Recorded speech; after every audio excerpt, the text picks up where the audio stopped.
Hello. On account of... Oh, sorry.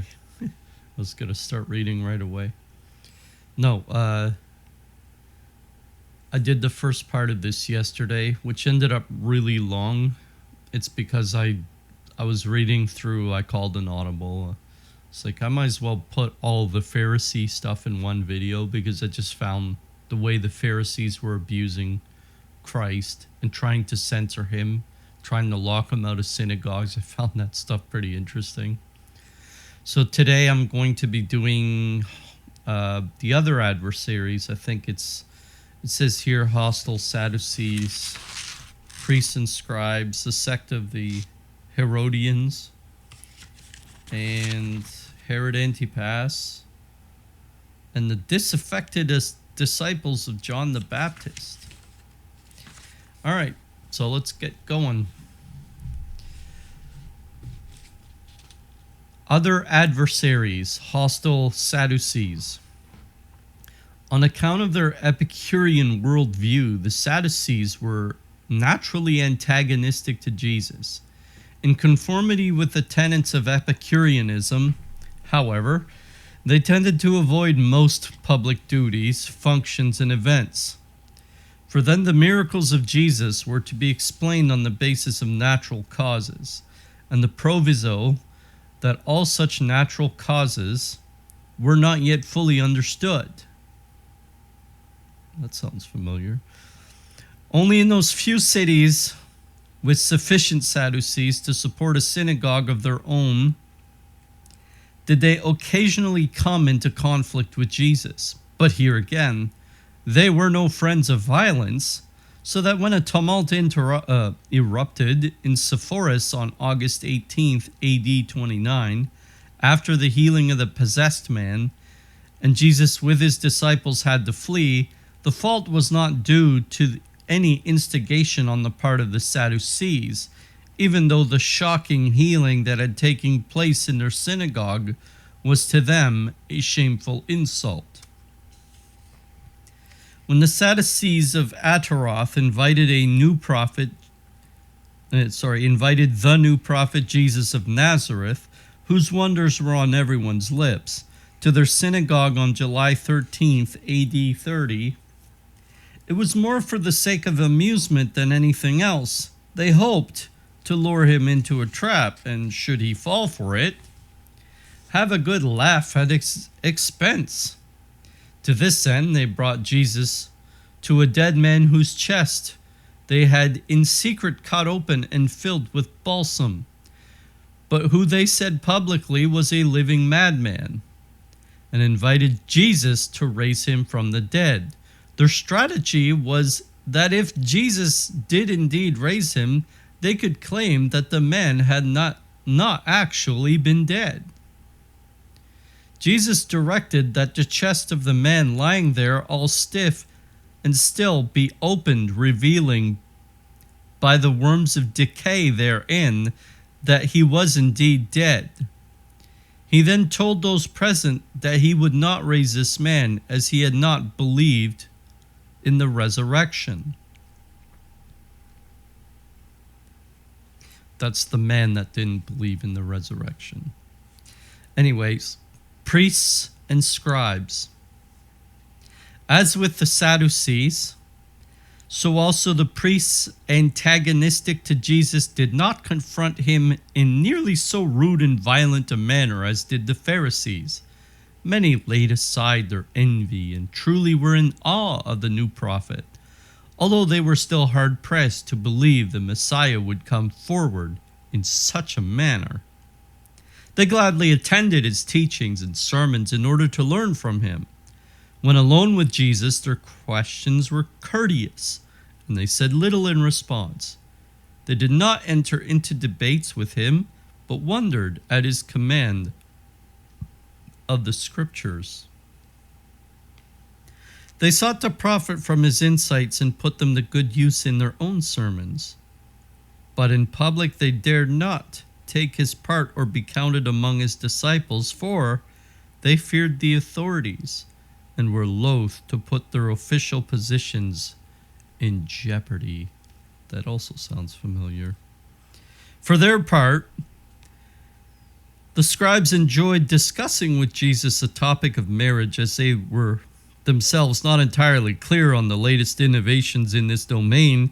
They were pleased when Jesus came to visit them among their own peers in teaching centers in some of the principal cities.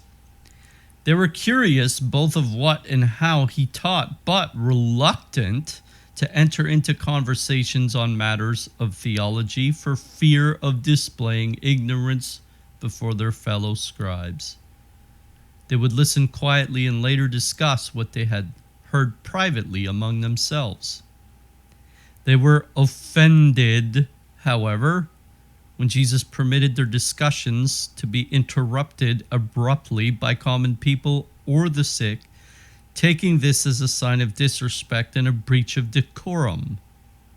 If on occasion they questioned whether they had erred in inviting the unrefined disciples to their session, also Jesus stood firm that they remained by him.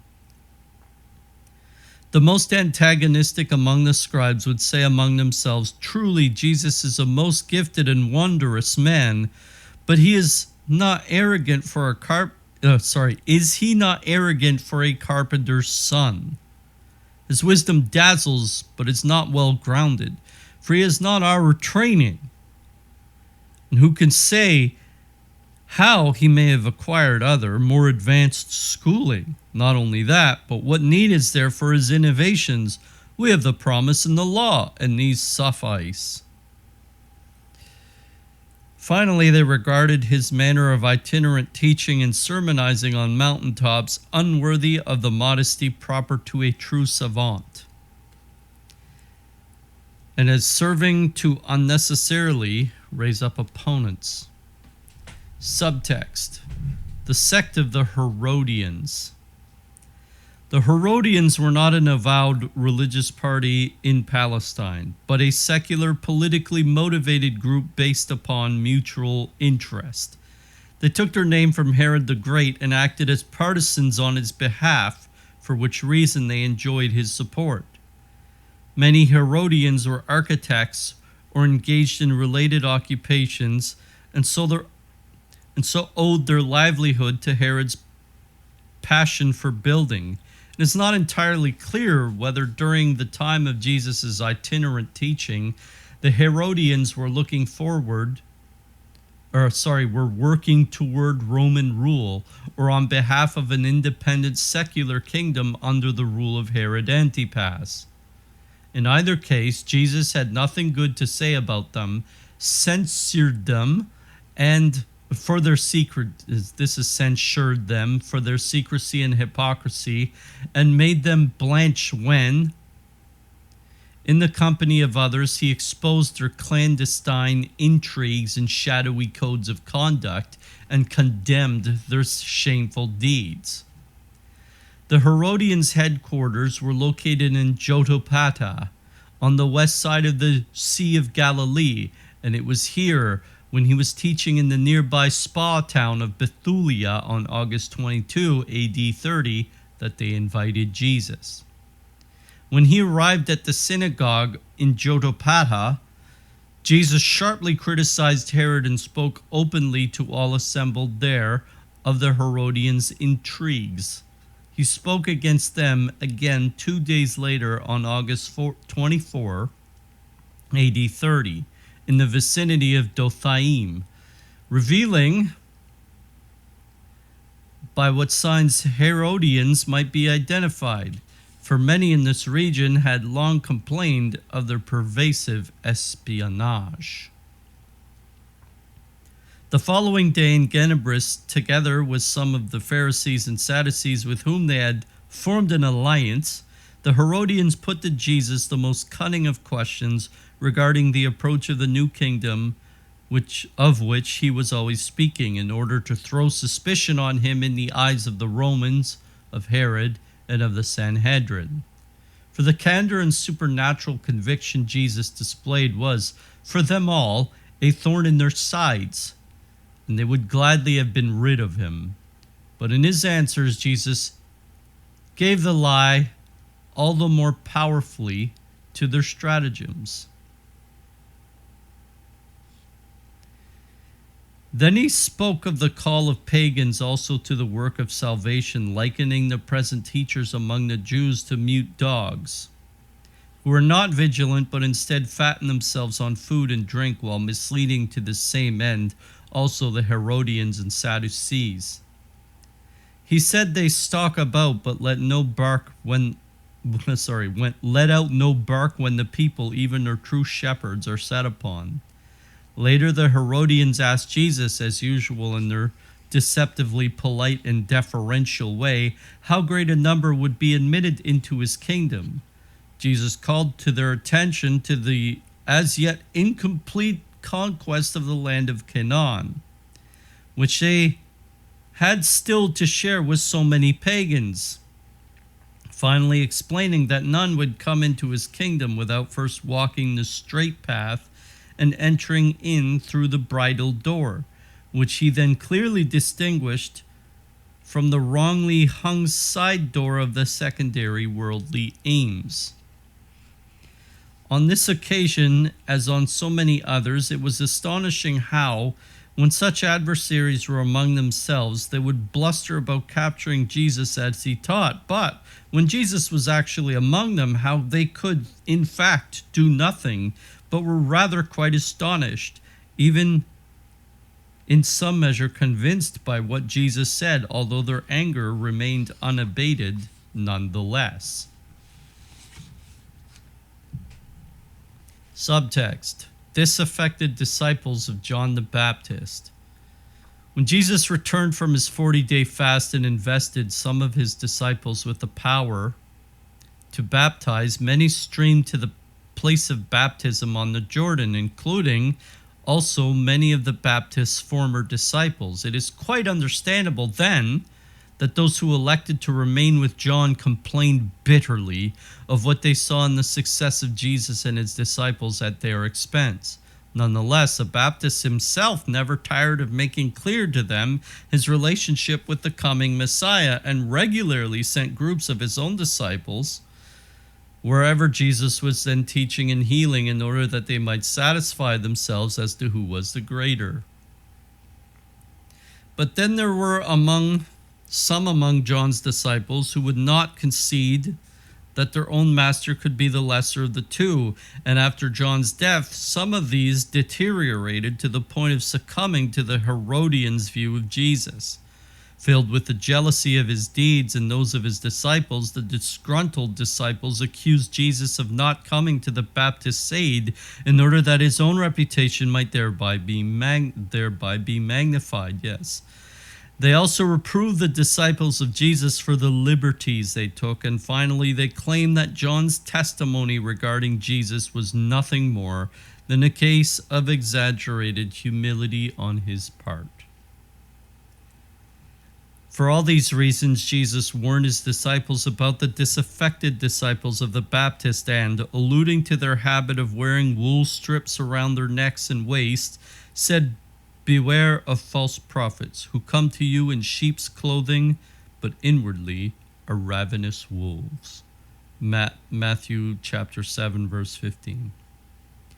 It seems the sheepskin worn by the Baptists had for these disciples become a sort of ritual woolen stole, facsimiles of which they also were in emulation of him, indicating thereby how to them his teaching had become the basis of a sect. Apart from the thoroughly disaffected disciples of the Baptists, there were others less prejudiced, who in the third year of Jesus' ministry had taken his part as disciples, but who, on February 1, AD 31, along with many other recent disciples, began to murmur and waver as Jesus spoke of the Eucharistic bread of life, John 6:48-71. And when for several days, January 31st to February 3rd, AD 31, he preached about eating his flesh and drinking his blood, about 30 of the newer disciples and other hangers-on, especially the least secure converts among the former disciples of the Baptist, took a step towards the Pharisees. Regarding this, Jesus then proclaimed it well that they had revealed of whom they regarded themselves spiritual children before they might cause even more mischief. It was on this occasion, indeed, that same night, while speaking about this trouble with his 12 disciples, that Jesus asked whether they also would leave him, to which Peter replied, "Lord, to whom shall we go? You have the words of eternal life." Jesus responded, "Did I not choose you, the 12, and one of you is a devil?" John chapter 6, verse 67 to 71. By this he meant, of course, Judas Iscariot, the greatest adversary of all.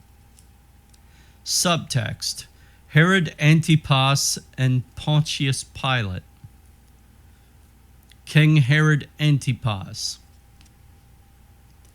On August 24th, AD 30, during the second year of Jesus' ministry, Herod asked the imprisoned Baptist during an inquisition at his fortress in Machaerus to tell him plainly what he thought of the man Jesus who was causing such an uproar in Galilee, who he was, and whether he was not taking John's own rightful place. Herod said he knew John had proclaimed Jesus earlier, but that he had not taken particular notice at the time, and so would like now to fully and truly know his mind on the subject, for it had been reported to him that Jesus delivered awe-inspiring sermons, spoke of a kingdom, referred to himself in parables as a king's son, and other such things, whereas in fact he was but the son of a carpenter. How could this be reconciled? John then addressed those present so openly and with such enthusiasm about Jesus that Herod became greatly alarmed, covered his ears.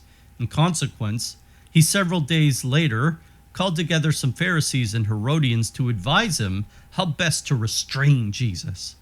The upshot of this meeting was that 8 were chosen to go to Jesus and, as diplomatically as possible, give him to understand that he must cease his wonder-working and teaching in Upper Galilee, and the upper side of the sea, and the further side of the Sea of Galilee. Neither should he undertake the same in the region of Galilee over which Herod ruled, or in his hands further south along the Jordan. They further warned Jesus by the example of John that Herod could easily be convinced of the need to arrest him and imprison him alongside the Baptist. Already on August 26th, AD 30, that is before the delegation mentioned he had met with him, Herod's envoys having only just departed Machaerus, Jesus spoke publicly at the synagogue of Genebris of their spying and slinking about, saying, "When they come, let the fox kits tell the fox," that's Herod, "he need not worry himself on my account. Neither shall I worry over him, but will teach whithersoever I am sent. For see, I will keep on driving out demons and healing today and tomorrow, and on the third day I will reach my goal." They have in quotes CP Hosea 6:2, that is chapter 6, verse 2. "I must press on today and tomorrow and the next day, for surely no prophet can die outside Jerusalem. Jerusalem, Jerusalem, you who kill the prophets and stone those sent to you." Luke chapter 13, verses 32 to 34. When on January 23rd, AD 31, Jesus freed those imprisoned in Thirsa, news of their release reached the ears of Herod, directing his attention again even more acutely to Jesus, especially as he had been much troubled and full of doubts and uneasiness since the Baptist's death. He took counsel with the Herodians and summoned some Sadducees from Jerusalem to question them regarding the raising of the dead. Regarding Jesus, Herod said, "John the Baptist has been raised from the dead. That is how these powers have come to work in him." Some were of the view that Jesus was Elijah come again, while others regarded him as just one prophet among many. But Herod held fast to his conviction, saying, "John, whom I beheaded, has been raised." Mark chapter 6, verses 14 to 16. Accordingly, over the next few months, Herod dispatched from Hezebon to Capernaum several officers who, upon their arrival, asked, first the headman Zerubbabel and then the Pharisees, who Jesus was and what he taught, demanding that they arranged to have him brought to Herod, who wished to see him. Zerubbabel, of course, spoke only good of Jesus, describing as well as he could the miraculous healing of his son on August 3, AD 30. John chapter 4, verses 50 to 53. And many other great miracles that had taken place throughout Galilee. The Pharisees, however, told a very different tale, adding that they had no power over Jesus, who was a vagrant of humble descent, roving about the countryside in the country of a ragtag band, preaching unheard of doctrines, and no doubt working his miracles with the help of the devil. In any event, they said, there was no cause to fear him, for his following was made up of the poor, mostly ignorant men and infatuated women sinners. When this report in hand, the officers returned to Herod. These soldiers constituted a new militia personally loyal to Herod, who had acquired them through the uncle of his unfaithful wife Herodias. This was deemed necessary, as the soldiers who had served in Machaerus when John the Baptist was imprisoned there had distanced themselves from Herod. Lastly, subtext. The Roman governor, Pontius Pilate. During the second year of the ministry of Jesus, Herod offered Pilate, for his building project on the Temple Mount, some high-quality stone and mortar, as well as a number of master masons from his region, an offer Pilate was pleased to accept. This was, however, a ruse on Herod's part to incite the population against Pilate. All 18 of the architects Herod assigned to the task were in fact Herodians. They intentionally misbuilt the walls to cave in on each other at a time when they might crush as many as 300 laborers, for most of whom, being disciples of the Baptist, Herod harbored great hatred. The calamity, which the event claimed approximately 100 lives, took place on January 1st, AD 31. Luke chapter 13, verse 4. Pilate was beside himself, and a great enmity arose between the two leaders that came to an end only at the time of the Passion. For now, however, Pilate sent messengers to Machaerus to formally protest Herod's actions, but after the beheading of John, Herod left Machaerus and removed to Hezebon. For his part, Pilate traveled by way of Bethzur and Antipatris on his way to Apollonia to take ship for Rome, with the subject of personally lodging a complaint there against Herod. Shortly before he set off for Rome, Pilate called a meeting with his government officials. They spoke of the Galilean Jesus and the great miracles he worked. It was reported that he was now active in the neighborhood of Jerusalem. Pilate asked, "Do many march with him? Are they armed?" And was told, "No, who accompany him are peaceful disciples and people of no official standing or of low station, and often he travels alone. He teaches in the heights and in synagogues, heals the sick and gives alms. When he teaches, many gather to hear him, sometimes in the thousands." Pilate asked, "Does he speak against Caesar?" It was answered, "No. He advocates improved morals and compassion. He says Caesar should be given his due, and likewise God. But it is said that he often speaks of his kingdoms and its near approach." At the conclusion of this discussion, Pilate said, "So long as he does not tramp around with a militia or others bearing arms and only works miracles There's nothing to fear from him. If he works a miracle in one place and then leaves for another, he will soon be forgotten or abandoned. And in any case, I hear the Jewish priests are always scolding him. He poses no threat, but should be ever consort with a crowd bearing arms, he must be stopped. Yes, should he ever consort with a crowd bearing arms, he must be stopped in his tracks. And for the actions of Herod and Pilate, as well as of the high priest Caiaphas and his father-in-law Annas, at the time of the Passion, that is described and detailed by the evangelist, and more so in Anne Catherine's visions. End of the reading. So some things to note. I notice the Sadducees are they're very empirical or materialistic. They're sort of like the Catholics that believe in the theory of evolution and things that are brought forth by the atheists rather than by genuine Catholics, by divine revelation especially, because most of our historical knowledge is based on divine revelation rather than, and I mean, this is Exhibit A, right? And Catherine's visions.